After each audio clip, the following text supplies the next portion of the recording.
Hello and welcome dear students. इस video में मैं आपको पढ़ाने वाला हूं ग्रुप 18। हर एक पॉइंट, हर एक वर्ड टिप्स पे ना हो जाए वीडियो के एंड में तो फिर मेरे से बात करना। ऑब्वियसली आपसे टिप्स पे हो ही जाने वाला है। So I you guys very very excited for it कि चलो सर ग्रुप 18 का भी वो कर देते हैं। और बहुत शॉर्ट वीडियो होगा और बहुत काम की बात होगी, और जो वही सवाल करेंगे वही वाले पॉइंट करेंगे जिससे हमारे सिलेक्शन हो, जिससे हमारे नीट में मार्क्स आए, जो हमारे नीट में क्वेश्चंस बनने वाले हैं उस पे बात करने वाले हैं। चलिए पॉइंट बाय पॉइंट एक एक करके हम डिस्कस करते रहते हैं। सबसे पहला जो लाइन लिखा हुआ है, एनसीईआरटी खोल लीजिए, उसमें लिखा हुआ है कि इसमें 6 एलिमेंट्स होते हैं। हिमा, नीलम और करीना सिनेमा की रानी। हेमा, नीलम और करीना सिनेमा की रानी। ठीक है बेटा, तो ये है हीलियम, ये है नियोन, ये है आर्गन, ये है क्रिप्टन, ये है जेनॉन और ये है रेडॉन। ठीक है ना? यस। तो वही 6 एलिमेंट्स हैं।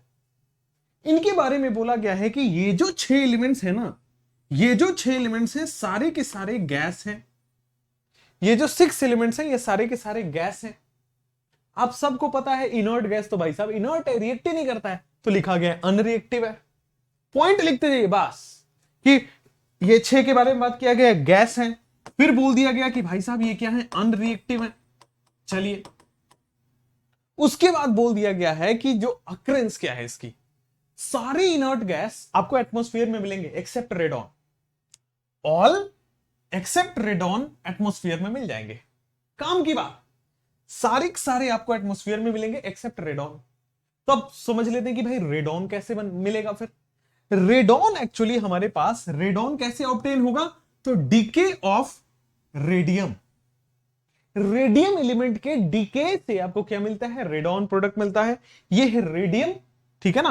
88 226, 88 एंड 226, इसका जब डीके कराएंगे तो देखो बेटा रेडॉन बनता हुआ दिख रहा है। चलिए, उसके बाद की बात करते हैं हीलियम और नियोन जो है, उसके बाद की बात करते हैं कि बेटा जो हमारा हीलियम है और जो हमारा नियोन है, हीलियम एंड नियोन ये कहां मिलते हैं, कभी कभी बेटा रेडियो एक्टिव मिनरल्स में भी पाए जाते हैं। हीलियम और नियोन जो है वो रेडियो एक्टिव मिनरल्स में भी पाए जाते हैं। और ये कौन से रेडियो एक्टिव मिनरल्स हैं, तो उसकी एग्जांपल भी दिया गया बेटा, पिच ब्लेंड, उसका एग्जांपल दिया गया है मोनाजाइट, उसका एग्जांपल दिया गया है क्लेवाइट। ठीक है, तो ये कौन से रेडियो एक्टिव मिनरल्स की बात हो गई है, तो लिखते जाइए बेटा। सबसे पहले बात की गई है पिच ब्लेंड, एक बार रफ में भी लिख जाइए। उसके बाद बेटा फिर बात की गई है मोनाजाइट, ठीक है ना, मोना डार्लिंग नहीं है यहां पे, मोनाजाइट है। उसके बाद क्लेवाइट की बात हमने की है, क्लेवाइट की हमने बात की है। चलिए, उसके बाद आते हैं हीलियम का commercial source, natural gas. 9th-10th में पढ़ते आते थे कि जो हमारा हीलियम है उसका कॉमर्शियली वो कहां से मिलता है, कॉमर्शियल सोर्स जो है हीलियम का वो है हमारा क्या है, नेचुरल गैस। तो अब आप बताओ एनटीए इससे बाहर कहां से पूछेगा। हमने हर एक लाइन, हर एक वर्ड, हर एक पैराग्राफ, हर एक डेटा तोड़ के रख दिया आपके सामने। और भी आगे बताता हूं मैं आपको, ये जो आपको नेक्स्ट पेज पे एनसीईआरटी में आपके ये पूरी टेबल दी गई है, उसमें से काम की चीजें अपन निकाल लेते हैं। सबसे पहले atomic radius, down the group size increase होता है, देख लो down the group size increase हो रहा है। आयोनाइजेशन एंथैल्पी साइज के इनवर्सली प्रोपोर्शनल, तो अगर साइज बढ़ रहा है तो आयोनाइजेशन एंथैल्पी कम होगा। देख लो बेटा 2000 से लेकर के सीधा 1000 पे पहुंच गया, कम हो गया। उसके बाद बात करते हैं बेटा इलेक्ट्रॉन गेन एंथैल्पी की। तो क्या ये इलेक्ट्रॉन गेन करेगा? आप बोलोगे कि सर ये तो NH2 NP6 होता है, ये तो इलेक्ट्रॉन गेन ही नहीं करेगा। बिल्कुल सही बोल रहे हो, ये इलेक्ट्रॉन गेन नहीं करेगा। जनरली एलिमेंट्स के इलेक्ट्रॉन गेन एंथैल्पी नेगेटिव में होते हैं, लेकिन यहां पे इलेक्ट्रॉन गेन एंथैल्पी की वैल्यू पॉजिटिव है। क्यों? क्योंकि इलेक्ट्रॉन गेन करना ही नहीं चाहेगा, हमें जबरदस्ती इसमें इलेक्ट्रॉन डालना पड़ेगा, एंडोथर्मिक प्रोसेस हो जाएगा, therefore the value is positive. ठीक है, बढ़ रहा है घट रहा है दैट डजंट मैटर, लेकिन हां देख लो आप प्यारे बच्चों इलेक्ट्रॉन गेन एंथैल्पी की वैल्यूज क्लियर है। चलिए पॉजिटिव है, बस इतना ही दिमाग में रखना है। उसके बाद डेंसिटी की बात कर लेते हैं। आप सबको यहां पे दिख रहा होगा डेंसिटी जैसे जैसे नीचे जाएंगे बढ़ेगा, क्योंकि density is directly proportional to mass. Density is equal to mass upon volume, density is directly proportional to mass. तो मेरे प्यारे दोस्तों ये देख लो डेंसिटी। अब कई लोग कहेंगे कि सर डेंसिटी तो बढ़ नहीं रहा है, 1.8 है, 9.0 है, फिर से 1.8 हो गया। तो घट भी तो रहा है। नहीं गधेड़ो, यहां देखो 1.8 इंटू 10 की पावर -4 दिया गया है। 1.8 इंटू 10 की पावर -4 दिया गया है। ठीक है, उसके बाद ये देखिए 9 इंटू 10 की पावर -4 दिया गया है। ठीक है ना, और ये 1.8 इंटू 10 की पावर -3 है, तो एक्चुअली ये बढ़ रहा है। 10 की पावर -4 से 10 की पावर -3 बड़ा होता है। ठीक है ना, फिर 3.7 आपको दिख रहा है, density actually increases. Melting point और बॉइलिंग पॉइंट की बात कर लेते हैं। It increases van der Waals force. जैसे जैसे नीचे जाएंगे मोलिकुलर वेट बढ़ेगा, वंडरवाल बढ़ेगा, मेल्टिंग पॉइंट बॉइलिंग पॉइंट बढ़ेगा। जैसे जैसे नीचे जा रहे हैं आप देख लो, मेल्टिंग पॉइंट बॉइलिंग पॉइंट बढ़ रहा है, कोई दिक्कत ही नहीं है। तो 4 पॉइंट थे अपने पास एक्चुअल में। कौन कौन से 4 पॉइंट थे? पहला था रेडियस। तो भाई साहब जैसे ही आप डाउन द ग्रुप जाओगे इंक्रीज करेगा, डाउन द ग्रुप क्या जाओगे तो इंक्रीज करेगा, बहुत अच्छा। फिर आप क्या बात करोगे? आयोनाइजेशन एनर्जी की। आयोनाइजेशन एनर्जी क्या होगा बेटा? डाउन द ग्रुप डिक्रीज हो जाएगा, क्योंकि साइज के उल्टा चलता है, रेडियस का उल्टा चलता है। Electron gain enthalpy, easy enthalpy लिख रहा हूं, that means electron gain enthalpy. Electron gain enthalpy की वैल्यू पॉजिटिव है। क्यों? कि इलेक्ट्रॉन लेना चाहता ही नहीं है, हमें अपने तरफ से इसमें इलेक्ट्रॉन डालने के लिए एनर्जी लगानी पड़ेगी। कमिंग ऑन टू डेंसिटी मेरे प्यारे दोस्त, coming on to density. Density is equal to mass upon volume. Yes, जैसे जैसे नीचे जाएंगे मास बढ़ेगा, डेंसिटी बढ़ेगा। बहुत सही। तो बेटा डेंसिटी भी इंक्रीज होता है down the group, density increase down the group, बहुत अच्छा। उसके बाद बात कर लेते हैं मेल्टिंग पॉइंट बॉइलिंग पॉइंट। तो अगर मैं एमपी एंड बॉइलिंग पॉइंट की बात कर लेते हैं, तो मेल्टिंग पॉइंट और बॉइलिंग पॉइंट भी अपने पास इंक्रीजेस डाउन द ग्रुप। कोई दिक्कत है क्या? यहां तक है ही नहीं ना, आगे बढ़ सकते हैं। अब आते हैं बेटा इलेक्ट्रॉनिक कॉन्फ़िगरेशन की, फिर से वही रिवीजन वाली पॉइंट्स। इलेक्ट्रॉनिक कॉन्फ़िगरेशन क्या है? NH2 NP6। इलेक्ट्रॉनिक कॉन्फ़िगरेशन क्या है? तो बेटा लिख लीजिए NH2 NP6, वो वहां पे लिखा गया है। एक्सेप्ट फॉर हीलियम, हीलियम बेटा 1s2 होता है। एक्सेप्ट फॉर हीलियम, अगर मैं हीलियम की बात करूं तो केवल वो NS2 होता है, 1s2 होता है, NS2। बिल्कुल सही है। अगर मैं बेटा किसकी बात करूं, आयोनाइजेशन इंथैल्पी की, साइज का उल्टा ऑर्डर, साइज बढ़ता है तो आयोनाइजेशन एनर्जी डिक्रीज होता है, ionisation energy decrease down the group. Size की बात करो तो increase down the group. Electron gain enthalpy की बात करो तो पॉजिटिव वैल्यू। नेक्स्ट, अब आते हैं फिजिकल प्रॉपर्टीज के ऊपर। सबसे पहली बात, क्या ये बॉन्ड बनाएगा? आप बोलोगे नहीं, क्योंकि ये स्टेबल है, बॉन्ड नहीं बनाएगा। तो बॉन्ड नहीं बनाएगा तो सिंगल रहेगा, जैसे वीटी सर, बॉन्ड नहीं बना हुआ है तो सिंगल है। तो बेटा ये भी सिंगल है। सिंगल का मतलब मोनो मतलब सिंगल, और एक एटम है मोनो एटॉमिक। बहुत सही। अब बात करते हैं कि इनके जिंदगी में कोई रंग है क्या? सादा जीवन है बेटा, वीटी सर जैसा, कलरलेस है ये। They all are colourless. क्यों? सिंगल लोग, क्या ही कोई जिंदगी में कोई रंग है ही नहीं, कलरलेस। होली आ रहा है, कोई मतलब नहीं है। चलिए उसके बाद बात करते हैं ऑर्डरलेस, मतलब कोई जिंदगी में स्मेल भी नहीं बचा है। क्या मतलब है? स्मेल तो तब होता जब सामने कोई होता, या तो स्मेल ही नहीं है। ऑर्डरलेस, सिंगल लोगों की कहानी देख रहे हो बेटा। टेस्टलेस, इसके बारे में कुछ बोलूंगा नहीं, बाकी फील वाली बात है, आप कर लिए होगे। ठीक है ना बेटा? तो कोई खाने वाने में टेस्ट भी नहीं है, कोई बनाने को है ही नहीं, अपने हाथों से क्या ही बनाओ, मेड का खाना टेस्टलेस, ये कह रहा था मैं। उसके बाद अब देखिएगा यहां पे जो इंपॉर्टेंट है कि ये स्पैरिंगली सॉल्यूबल इन वाटर होते हैं। ठीक है ना? दी इस तरह से बेटा कोडवर्ड्स पढ़ना होता है एनसीईआरटी में। This is actual the right way. ठीक है ना? और हाँ, मतलब मैंने देखा है, टॉपर्स को पढ़ाया है, तो उसी हिसाब से मैं आपको पढ़ा रहा हूं। चलिए उसके बाद ये स्पैरिंगली सॉल्यूबल होते हैं। These are sparingly soluble. Sparingly soluble का मतलब आप इसको फील करने के लिए ऐसे समझ सकते हैं कि these are less soluble. Sparingly soluble का मतलब होता है कि ये बहुत लेस सॉल्यूबल है। ठीक है? उसके बाद लो मेल्टिंग एंड बॉइलिंग पॉइंट होते हैं। इनका लो मेल्टिंग और बॉइलिंग पॉइंट होता है। क्यों? अरे इनर्ट गैस में वंडरवाल फोर्स लगता है, तो वंडरवाल फोर्स वीक होता है, तो वीक होता है तो उसको तोड़ना आसान है, तो बॉइलिंग पॉइंट मेल्टिंग पॉइंट कम होगा। यहां पे बेटा क्या होता है? Low MP and BP, low melting and boiling point. क्यों बेटा? क्योंकि वंडरवाल फोर्स क्या होते हैं? वीक। क्योंकि वंडरवाल फोर्स क्या होता है बेटा? वीक। वंडरवाल फोर्स होता है बेटा वीक। अमेजिंग। उसके बाद बात करते हैं बेटा वीक डिस्पर्सन फोर्सेस।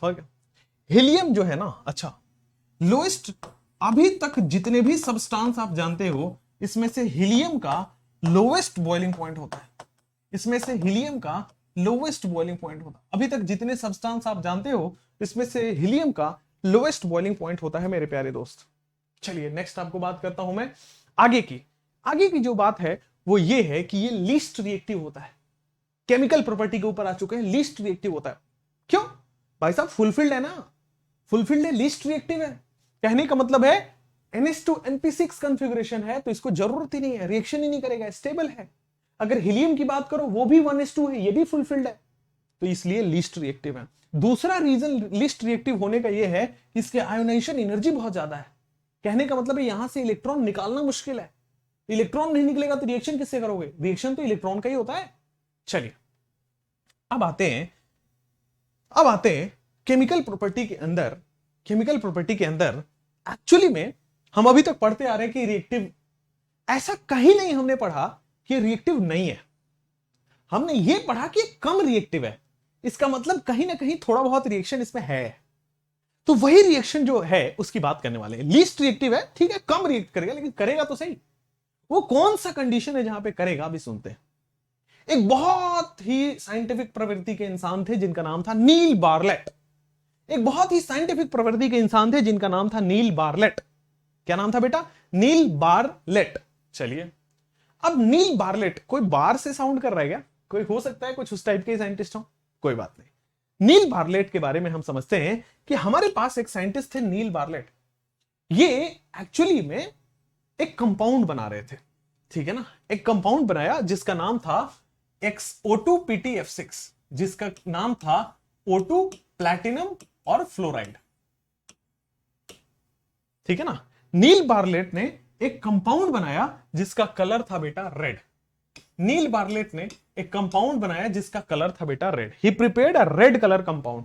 वो कौन सा कंपाउंड था? O2 प्लस PtF6 अब जैसे ही इसने O2 प्लस बनाया, जैसे ही यहां पे O2 प्लस बना तो इसके दिमाग में बिजली दौड़ गई।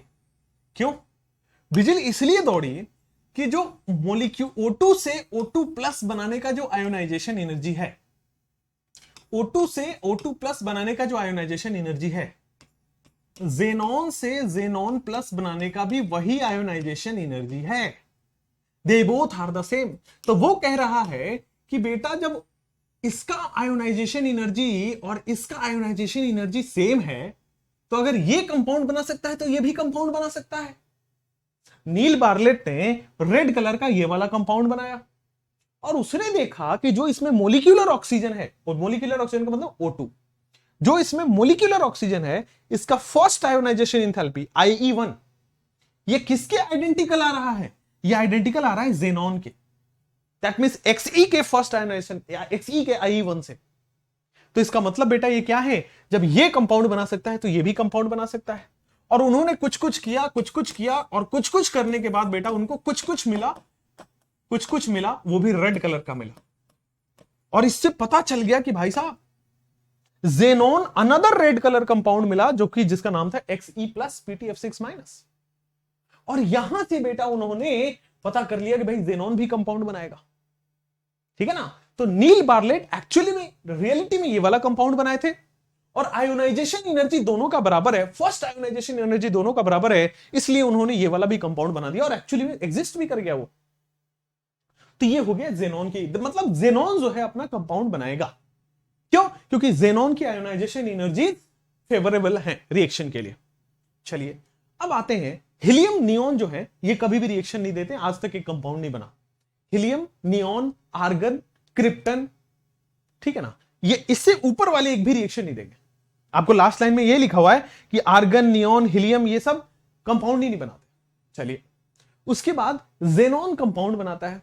उसके नीचे वाला क्रिप्टन केवल एक कंपाउंड उसका आइडेंटिफाई हुआ है, दैट इज KrF2 डाइहैलाइड। क्रिप्टन जो है उसका डाइहैलाइड बनता है KrF2। उसी तरह जेनॉन, क्रिप्टन और रेडॉन का भी डाइहैलाइड ही आइडेंटिफाइड है, ठीक है ना। रेडॉन का भी केवल सिंगल कंपाउंड आइडेंटिफाइड है, दैट इज डाइहैलाइड।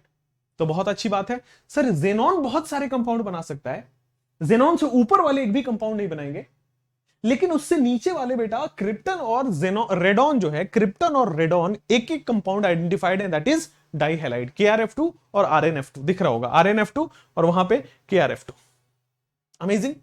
नेक्स्ट, अब आते हैं जेनॉन। अभी आपको पता चलेगा कि बहुत सारे कंपाउंड बना सकता है। क्यों? क्योंकि जेनॉन की आयोनाइजेशन एनर्जी रिएक्शंस के लिए सुटेबल है। ठीक है, अब जेनॉन के हम 3 कंपाउंड्स पढ़ने वाले हैं, XeF2, XeF6 और XeF4। ठीक है ना, ये 3 कंपाउंड हम पढ़ने वाले हैं। अब सुनिएगा, यहां पे जेनॉन की रिएक्शन मैं करा रहा हूं F2 से। पहला रिएक्शन मैं आपको समझा रहा हूं। अगर मैंने जेनॉन को लिया एक्सेस में तो बनेगा सबसे पहला कंपाउंड, दैट मींस XeF2। अगर मैंने जेनॉन को लिया एक्सेस में तो सबसे पहला वाला कंपाउंड आपका बनके तैयार हो गया, दैट मींस XeF2। आपको ये भी चीज, वैल्यू भी आपको दिमाग में रखनी है बेटा। एग्जामिनर यहां पे एक बार सवाल दाग चुका है, मतलब ये सवाल आपसे भी पूछा जा सकता है। ठीक है ना बेटा, तो 673, फिर बेटा यहां पे क्या है 873 केल्विन, और फिर यहां पे क्या है बेटा 573 केल्विन। ठीक है ना, 673, 873, 573। प्रेशर की वैल्यू भी आपको ध्यान रखनी है। 1 बार प्रेशर होता है XeF2 में, 7 बार प्रेशर होता है XeF4 में, और 60 से 70 बार प्रेशर होता है बेटा कहां पे, XeF6 में। ठीक है ना, दिस इज व्हाट XeF2 यहां पे बन रहा है। ये जब जेनॉन एक्सिस में है तो XeF2 बन रहा है। अब सुनिएगा प्यारे दोस्त, अब सुनिएगा यहां पे कि जेनॉन जो है वो 2F2 से रिएक्शन कर रहा है, तो ऑब्वियसली F4 दिख रहा है आपको, तो XeF4 बनेगा। लेकिन बेटा 1:5 रेशियो में, लेकिन बेटा 1:5 रेशियो में। क्लियर है क्या? चलिए, अगर मैंने इसको 1:20 रेशियो में ले लिया तो देखो बेटा F6 बन जाएगा, और देखिए 3F2 ले रहे हैं। ठीक है, तो तीनों कंडीशंस आपको ध्यान रखनी है, 1:5, 1:20, और वहां पे बेटा जेनॉन एक्सेस में है। 673, 873, 573, 1 बार, 7 बार, फिर 60 to 70 बार। नेक्स्ट, XeF6 को बेटा, XeF6 को और भी तरीके से बनाया जा सकता है। XeF4 जो हमारे पास है ना, आपको शायद ये दिख रहा होगा, XeF4 प्लस O2F2। जब मैं ऑक्सीजन फैमिली पढ़ा रहा था तो वहां पे मैंने ऑक्सीजन के फ्लोराइड्स के बारे में डिस्कस किया था, और वहां पे चिल्ला चिल्ला के बताया था क्या, कि बेटा ये एक फ्लोरीनेटिंग एजेंट है। ये क्या है? ये एक फ्लोरीनेटिंग एजेंट है। ठीक है, दैट मीन्स इसमें फ्लोरीन ऐड करेगा, दैट मीन्स ये XeF6 बनेगा। ये फ्लोरीन ऐड करेगा, दैट मीन्स XeF6 बनाएगा। कोई दिक्कत वाली बात नहीं है। दैट मीन्स ये फ्लोरीन ऐड करेगा, दैट मीन्स बेटा XeF6 बनाएगा। बहुत अच्छा, हाँ या ना? अमेजिंग। XeF6 बनाएगा, तो देख लो बेटा इसमें फ्लोरीन ऐड करेगा और XeF6 बना लेगा, और अगर फ्लोरीन ऐड हो गया तो O2 बाहर निकल जाएगा। नेक्स्ट, अब आते हैं बेटा इसकी कुछ हाइड्रोलिसिस की रिएक्शंस भी और भी बात करते हैं। जो हमारे पास ये बना है ना, जो हमारे पास ये बना है ना XeF2, ये कब बना है? जेनॉन एक्सेस में था। XeF4 कब बना है? जब 1:5 रेशियो लिया गया। XeF6 कब बना? जब 1:20 रेशियो लिया गया। ये तीनों के तीनों क्या है बेटा? ये तीनों के तीनों कलरलेस होते हैं, ये नहीं पूछा जाएगा। लेकिन ये तीनों के तीनों कलरलेस के साथ साथ क्रिस्टलाइन सॉलिड्स होते हैं, तो ध्यान रखें बेटा इसका C से बड़ा नाता है। C मतलब वो जो सोच रहे हो वो नहीं, C का मतलब वही नहीं होता। C का मतलब होता है बेटा क्रिस्टलाइन, केमिस्ट्री में सोचो क्रिस्टलाइन, और साथ में C का मतलब होता है बेटा कलरलेस। ठीक है, यस, वो जो आप सोच रहे हो वो गलत है। यहां पे आइए, ये पावरफुल फ्लोरीनेटिंग एजेंट भी है, ये पावरफुल फ्लोरीनेटिंग एजेंट भी है। जेनॉन के फ्लोराइड्स फ्लोरीन को ऐड कर देता है। इसको हीट करोगे ना बेटा तो फ्लोरीन निकाल देगा बाहर और जेनॉन स्टेबल हो जाएगा। इसको हीट करोगे फ्लोरीन को बाहर भेज देगा, जेनॉन स्टेबल हो जाएगा। इसीलिए ये फ्लोरीनेटिंग एजेंट की तरह काम करता है। चलिए, next point is XeF2, XeF4 और XeF6 की बात करते हैं। वैसे हमने इन सारे स्ट्रक्चर्स को आपको VBT से, सॉरी VSEPR से इसके स्ट्रक्चर्स बता रखे। XeF2 जो है वो लीनियर शेप का होता है। थोड़ा सा इसकी डिटेल और बता देता हूं। देखिएगा, XeF2 के स्ट्रक्चर के बारे में बात की है, XeF4 का स्ट्रक्चर का बात किया है, XeF6 का स्ट्रक्चर का बात किया है। ठीक है ना? आपको पता है जेनॉन के पास 8 वैलेंस इलेक्ट्रॉन 8 होगा। ठीक है, 8 में से बेटा 2 तो बॉन्ड बन रहा है फ्लोरीन के साथ, बाकी के 6 इलेक्ट्रॉन जो है वो 3 लोन पेयर के फॉर्म में होंगे। यहां पे देखना बेटा 4 तो बॉन्ड बन रहा है, यस, बाकी का 2 लोन पेयर के फॉर्म में होगा। यहां पे देखो बेटा 6 तो बॉन्ड बन रहा है, बाकी के 2 इलेक्ट्रॉन एक लोन पेयर की फॉर्म में होगा। ठीक है, दिस इज 3+2 का मतलब दिस इज 5, 4+2 का मतलब 6, 6+1 का मतलब 7। इसका मतलब है बेटा इसका हाइब्रिडाइजेशन हो गया sp3d, इसका हाइब्रिडाइजेशन हो गया sp3d2 और इसका हाइब्रिडाइजेशन हो गया sp3d3। है जी, बिल्कुल क्लियर। चलिए नेक्स्ट आते हैं आपके सामने उसको लेके कि sp3d में अगर 3 लोन पेयर है 2 बॉन्ड पेयर हो तो sp3d में अगर 3 लोन पेयर है तो तीनों लोन पेयर क्या यहां आ जाएगा और 2 बॉन्ड पेयर ऊपर नीचे। यस, यहां पे बेटा ये होता है जेनॉन और यहां पे this is fluorine and this is fluorine XeF2। उसके बाद XeF4 की बात कर लेते हैं। XeF4 में बेटा ऑक्टाहेड्रल में 2 लोन पेयर और 4 बॉन्ड पेयर, ऑक्टाहेड्रल में 2 लोन पेयर और 4 बॉन्ड पेयर की बात करते हैं तो ये क्या हो गया XeF4 की बात ये हो गई। यस, एक लोन पेयर ऊपर की तरफ और दूसरा लोन पेयर नीचे की तरफ, दिस इज स्क्वायर प्लेनर। ठीक है, और यहां पे देखो 7 में दैट मींस पेंटागोनल बाइपिरामिडल में एक लोन पेयर होता था। पेंटागोनल बाइपिरामिडल में जब एक लोन पेयर होता था तो इसको डिस्टॉर्टेड ऑक्टाहेड्रल के नाम से जाना जाता था, राइट। इसको हम लोग डिस्टॉर्टेड ऑक्टाहेड्रल जानते थे। तो दिस वाज डिस्टॉर्टेड ऑक्टाहेड्रल। अब यही चीज को वहां पे लिखा गया है कि सर ये जो XeF2 है ये आपका लीनियर शेप का है, ये जो XeF4 है ये आपका स्क्वायर प्लेनर शेप का है और जो आपका XeF6 है वो डिस्टॉर्टेड ऑक्टाहेड्रल शेप का है क्या? आइए देख लेते हैं एक बार। बेटा XeF2 जो है वो लीनियर शेप का है, XeF4 जो है वो स्क्वायर प्लेनर शेप का है, XeF6 जो है वो डिस्टॉर्टेड ऑक्टाहेड्रल शेप का है। कोई दिक्कत नहीं है, डिस्टॉर्टेड ऑक्टाहेड्रल शेप का है। अब आते हैं ये जो जेनॉन फ्लोराइड्स हैं, ये जो जेनॉन फ्लोराइड्स हैं XeF2, ये फ्लोराइड एक्सेप्टर्स से रिएक्ट करते हैं। सुनिएगा, फ्लोराइड एक्सेप्टर्स का मतलब ये जो PF5 है ना, आपने सुना होगा फास्फोरस के पास वैकेंट डी ऑर्बिटल है वो PF6 माइनस बनाता है। आपने सुना होगा फास्फोरस के पास वैकेंट डी ऑर्बिटल है वो मैक्सिमम PF6 माइनस बनाता है। ये देखो फ्लोरीन को एक्सेप्ट कर सकता है। तो जेनॉन के फ्लोराइड के एक्सेप्टर से रिएक्ट करके क्या बनाता है? केटायन। देखो बेटा XeF प्लस बना रहा है, एक फ्लोरीन यहां चला गया ना तो केटायन बन गया और फ्लोरीन जहां गया है PF6 माइनस बना लिया। सिमिलरली एंटीमनी है, ये भी वैकेंट डी ऑर्बिटल है तो ये भी एक्सेप्ट करेगा तो बेटा SbF6 माइनस बना लेगा और XeF3 प्लस बना लेगा। F4 में से एक रिलीज हो गया तो F चलो। उसी तरह यहां पे आप जब देखेंगे तो we have M plus and F minus. यहां पे फ्लोराइड डोनर है, ये फ्लोराइड आयन डोनर है बेटा, और फ्लोराइड आयन डोनर है तो ये F6 तो है ही, एक आयन जब जाएगा तो XeF7 माइनस बन जाएगा और M प्लस। चलिए, तो यहां पे ये भी कंडीशन मैंने आपको बता दी। अब आते हैं जेनॉन और ऑक्सीजन के कंपाउंड्स पे। जेनॉन और फ्लोरीन के कंपाउंड से और कहीं से रिएक्शन आ ही नहीं सकता। अब आते हैं जेनॉन और ऑक्सीजन के कंपाउंड्स पे।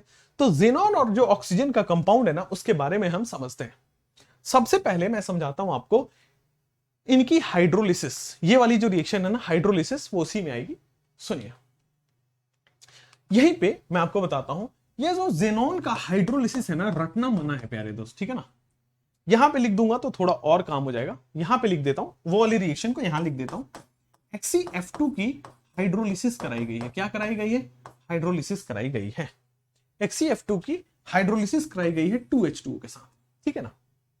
अब सुनिएगा, अब सुनिएगा, यहां पे मैंने लिया है 2XeF2, ठीक है ना। यस, चलिए अब इसका प्रोडक्ट अपने को बिना रटे लिखना है। सुनिए, इसका प्रोडक्ट कैसे लिखोगे? तो बेटा यहां पे कितने हाइड्रोजन दिख रहे हैं? 2H2, दैट मींस 4 हाइड्रोजन दिख रहे हैं। यहां पे बेटा 2F2, दैट मींस 4 फ्लोरीन दिख रहे हैं। कहने का मतलब 4 हाइड्रोजन 4 फ्लोरीन मिलके 4HF बन रहा है क्या? बिल्कुल ही सही। चलिए, उसके बाद मेरे प्यारे दोस्तों XeO2 यहां पे क्या बन रहा है? अच्छा, H2 रिलीज हो गया, F2 वहां से बन गया बॉन्ड, तो क्या ये O2 भी बन रहा है क्या? HFO2 के साथ बन रहा है क्या? बहुत अच्छा। साथ में बेटा Xe2 है, 2Xe, तो 2Xe भी अलग से रिलीज हो जाएगा, 2Xe भी अलग से रिलीज हो जाएगा। तो ये होता है XeF2 का हाइड्रोलिसिस, जो कि आपको पिछले रिएक्शंस पे लिखा हो गया है, ठीक है। अब मैं XeF4 का हाइड्रोलिसिस से पहले XeF6 का हाइड्रोलिसिस बनाता हूं आपको। XeF6 का हाइड्रोलिसिस कराना है किसके साथ बेटा? 3 वाटर के साथ। तो ये रिएक्शन आप कैसे लिखोगे? सेम तर्ज पे सेम कहानी बनानी है। 6 हाइड्रोजन है, 6 फ्लोरीन है। मेरे प्यारे दोस्तों 6 HF तो आराम से बन जाएगा, कोई दिक्कत नहीं है। यस बेटा, यहां पे Xe है, यहां पे O3 है, तो बेटा क्या बन जाएगा? XeO3 बन जाएगा क्या? जेनॉन का ऑक्साइड्स। बहुत अच्छा, कोई दिक्कत नहीं है। नेक्स्ट, अब आते हैं प्यारे दोस्त आपके इस पे XeF4 की जो हाइड्रोलिसिस कराने वाले हैं वाटर के साथ। तो XeF2 में जो प्रोडक्ट बना है, XeF6 में जो प्रोडक्ट बना है, इन दोनों का प्रोडक्ट यहां पे बनता है। देखना बेटा, यहां पे Xe भी बना है क्या? देखना बेटा, तो Xe बन जाएगा। HF भी बना है क्या? HF भी बनेगा। O2 भी बना है क्या? तो O2 भी बन जाएगा। XeO3 भी बना है क्या? XeO3 भी बन जाएगा। सारे यूनिक प्रोडक्ट्स जो भी यहां और यहां बने हैं सब बना दो। तो देखो XeF4 और वाटर में Xe भी बना है, XeO3 भी बना है, HF भी बना है, वाटर भी बना है। देख लो, इन दोनों का कॉम्बिनेशन ही XeF4 है। इन दोनों का कॉम्बिनेशन ही आपका XeF4 का रिएक्शन है। बिना रटे आप इसको कर सकते हो, बिना रटे आप इसको कर सकते हो। ठीक है, देख लिया आपने, स्क्रीन पे देख लिया। नेक्स्ट आते हैं बेटा, नेक्स्ट आते हैं कुछ आपके वो जो XeF2 का स्ट्रक्चर था, वो देख रहे हो?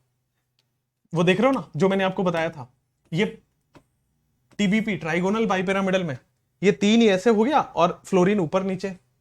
उसी तरह बात करो बेटा XeF4 में, तो ऑक्टाहेड्रल में 4 पोजीशंस ऐसे हैं, एक ऊपर एक नीचे दिख रहा है। यस, यहां पे आइए डिस्टॉर्टेड ऑक्टाहेड्रल की बात करते हैं। डिस्टॉर्टेड ऑक्टाहेड्रल का मतलब होता है बेटा 7 बॉन्ड में से एक बॉन्ड जो है वो क्या बनेगा? 7 बॉन्ड में से एक बॉन्ड, सॉरी 6 बॉन्ड है और एक लोन पेयर है। 6 बॉन्ड है और एक लोन पेयर है, तो वो क्या बनाएगा मेरे प्यारे दोस्त? इसको बोला जाता है डिस्टॉर्टेड, इसको बोला जाता है डिस्टॉर्टेड ऑक्टाहेड्रल, इसको बोला जाता है डिस्टॉर्टेड ऑक्टाहेड्रल। ठीक है, आपको दिख रहा है? यस, और ये स्क्वायर पिरामिडल भी दिखा दिया। चलिए, स्क्वायर पिरामिडल और ये XeO3, आगे हम पढ़ने वाले हैं XeO3 के बारे में। यस, ये जो XeO3 है ये पिरामिडल स्ट्रक्चर का होता है। सुनिएगा, XeO3 की बात कर लेते हैं। एक ऑक्सीजन 2 डबल बॉन्ड बनाता है, मतलब एक ऑक्सीजन 2 बॉन्ड बनाता है। 3 ऑक्सीजन है तो 6 बॉन्ड बनाएगा। बहुत अच्छा। जेनॉन के पास 8 इलेक्ट्रॉन होते हैं, तो 2 इलेक्ट्रॉन बच गए, तो बेटा एक लोन पेयर होगा। ठीक है, इसका मतलब यहां पे 6 बॉन्ड में से 3 सिग्मा और 3 पाई है। ऑक्सीजन डबल बॉन्ड बनाता है ना, 1 सिग्मा 1 पाई। इसका मतलब बेटा 3 + 1 4, 3 sigma 1 lone pair, that means 4। कहने का मतलब है हाइब्रिडाइजेशन तुम्हारा sp3 है, जिसमें से 3 सिग्मा बॉन्ड बन रहा है और 1 लोन पेयर बन रहा है। हाइब्रिडाइजेशन तो हमारा sp3 है, जिसमें से 3 सिग्मा बॉन्ड बन रहा है, 1 लोन पेयर बन रहा है। तो ये हमारा XeO3 है। बेटा XeO3 कुछ इस टाइप का स्ट्रक्चर होता है, XeO3 कुछ इस टाइप का स्ट्रक्चर होता है। देख लिया? चलो, अमेजिंग। तो ये हो गया पिरामिडल स्ट्रक्चर। ठीक है, पिरामिड की तरह दिख भी रहा है, देख रहा हूं 3 बॉन्ड बन रहे हैं, पिरामिड की तरह दिख रहा है। चलिए, उसके बाद जो XeOF4 है, वो XeOF4 है, वो कैसे बन रहा है? ठीक है ना? यस, अभी पार्शियल हाइड्रोलिसिस पढ़ेंगे, रुक जाओ, पार्शियल हाइड्रोलिसिस ये सारे पढ़ेंगे। XeOF4 जो है वो क्या है? Square pyramidal. कैसे सर? 4 सिग्मा बॉन्ड यहां पे दिख रहा है फ्लोरीन के साथ, 1 सिग्मा बॉन्ड किसके साथ दिख रहा है? ऑक्सीजन के साथ, और फिर एक लोन पेयर भी तो होगा भाई। ऑक्सीजन के पास 8 है, 8 में से 4 और 2 6 ही काम आए हैं। ठीक है, तो इसका मतलब 4 सिग्मा बॉन्ड फ्लोरीन के साथ, 1 सिग्मा बॉन्ड ऑक्सीजन के साथ और 1 लोन पेयर। कहने का मतलब है 5 + 1 6। यहां पे क्या हो रहा है? Sigma bond, 5 sigma bond 1 lone pair, 5 sigma bond 1 lone pair. Octahedral में 5 सिग्मा बॉन्ड 1 लोन पेयर हो तो क्या वो स्क्वायर पिरामिडल स्ट्रक्चर होता है? तो इसीलिए इसको स्क्वायर पिरामिडल स्ट्रक्चर बोला गया है। ठीक है, अब आते हैं ये हाइड्रोलिसिस के ऊपर। ठीक है ना, अब आते हैं हाइड्रोलिसिस के ऊपर। चलिए, अब आते हैं इन सारे हाइड्रोलिसिस का मैं आपको ब्यौरा दे देता हूं, रुकिएगा। ठीक है ना, इन सारे हाइड्रोलिसिस को अलग से बता देता हूं। देखिए, मेरे पास है XeF6 की हाइड्रोलिसिस कराने हैं। XeF6 का अपने को हाइड्रोलिसिस कराना है। एक बार 1 वाटर मॉलिक्यूल लेके, एक बार बेटा 2 वाटर मॉलिक्यूल लेके, एक बार 3 वाटर मॉलिक्यूल लेके, और क्या रटना मना है, और क्या बेटा रटना मना है, और क्या बेटा रटना मना है। चलिए, अब इनका प्रोडक्ट लिखते हैं। प्यारे दोस्तों, यहां पे 6 हाइड्रोजन है, 6 फ्लोरीन है, तो क्या ये 6HF मॉलिक्यूल बना है? बहुत अच्छा। मेरे प्यारे दोस्तों, क्या ये जेनॉन और ऑक्सीजन मिलके XeO3 बना है? बहुत अच्छा। प्यारे दोस्तों, क्या यहां पे आपको दिख रहा है 4 हाइड्रोजन और 4 तो 4HF बनता हुआ दिख रहा है? यस, 4HF बनता हुआ दिख रहा है। यहां पे देखो XeO और 2 फ्लोरीन, XeO2, 2 ऑक्सीजन है, O2 और फ्लोरीन। तो बेटा XeO2 और 2 फ्लोरीन। O2 कैसे? 2 ऑक्सीजन है। सिमिलरली आपको दिख रहा है यहां पे 2HF बनेगा, प्लस साथ में देखना XeOF4 बनता हुआ दिख रहा है, प्लस साथ में बेटा XeOF4 बनता हुआ दिख रहा है। यस, नेक्स्ट आप देख लो XeOF4 की कहानी मैं आपको बताता हूं कहां पे गया। XeOF4 की कहानी, XeO2 की कहानी, XeO3 की कहानी, ये तीनों रिएक्शन मैंने आपको बता दिया बिना रटे हुए। आगे बढ़ते हैं। All about inert gas. Wow, inert gas आपका खत्म हो गया। मैं आपको दावा ठोक के कह सकता हूं एनटीए के लोग इसको देख लेंगे तो जहर खा लेंगे। पता है क्यों? कुछ छोड़ा ही नहीं अपन ने। अब पूछे तो पूछे कहां से। वो एक बड़ा वायरल होता है पॉलिटिकल मीम है कि करें तो करें क्या, बोले तो बोले क्या। एनटीए वाले ऐसे ही सोच रहे होंगे। आपको अगर ये वीडियो अच्छा लगा है तो बेटा कमेंट करना ना भूलें। एक अच्छा कमेंट आपका प्यार मुझे दिखाता है, अच्छा लगता है मुझे आप कमेंट करते हो तो। साथ में बेटा इस वीडियो को लाइक जरूर करें। प्यारे बच्चों, अगर आपने चैनल को सब्सक्राइब नहीं किया है तो सब्सक्राइब जरूर कर लें। और सीरियस पढ़ाई करते हुए अगर आपको अच्छा लगा है तो आप और सीरियस स्टूडेंट्स तक इसको पहुंचा सकते हैं। आप जैसे सीरियस स्टूडेंट्स चाहिए मुझे, दैट मींस आप इसको सोशल मीडिया पे शेयर करके मुझे टैग कर सकते हैं, whether it be Facebook, Instagram और एनीवेयर। ठीक है ना? तो share on social media, #selection वाली पढ़ाई। ये जो पीडीएफ है या फिर ये जो पावर पॉइंट है, ये मैं आपको अपने टेलीग्राम चैनल पे शेयर कर दूंगा। ठीक है? और अनअकैडमी नीट टॉपर्स के भी टेलीग्राम चैनल पे शेयर कर दूंगा। ठीक है? ओके, चलिए। तो एक और इंपॉर्टेंट अनाउंसमेंट ये है कि 75 डेज का डिटेल्ड क्रैश कोर्स लॉन्च हो गया है। कब से? 31 मार्च से। अगर आप बाहुबली कोड इस्तेमाल करते हो तो आपको कोटा की स्टडी मटेरियल के साथ, कोटा के बेस्ट मॉड्यूल के साथ, कोटा की बेस्ट मटेरियल्स के साथ, और जिन्होंने AIR 1, 2, 3, 4 जैसे लोगों को पढ़ाया है, पढ़वाया है, उन तरह से अगर आपको पढ़ना चाहते हैं सो बाहुबली कोड लगाइए, अप्लाई करिए। मैं आपको वैसा ही आपको प्रिपरेशन कराऊंगा अंदर प्लस के ऊपर। ठीक है? सो आई होप मेरी मेहनत आपको रास आई होगी, अच्छी लगी होगी। आप लोग बहुत प्यारे हैं। देश के लिए कुछ ना कुछ करते रहें, हर वीडियो में यही बोलता हूं। देश को आगे बढ़ाने के लिए एक गरीब को रोटी खिलाएं, एक गरीब के लिए मकान बनवा दें, घर बनवा दें, कॉपी खरीद के दे दें, खाना खिला दें, आर्मी को स्ट्रांग कर दें। कुछ ऐसा एक स्टेप जरूर दिन में सोचना, अगर ले सकते हैं तो प्लीज लेना। Thank you so much, I will be much obliged अगर आप लोग मेरी बात मान के कुछ ऐसा करते हैं, मुझे बड़ी दिल की खुशी मिलेगी। Thank you so much, bye bye.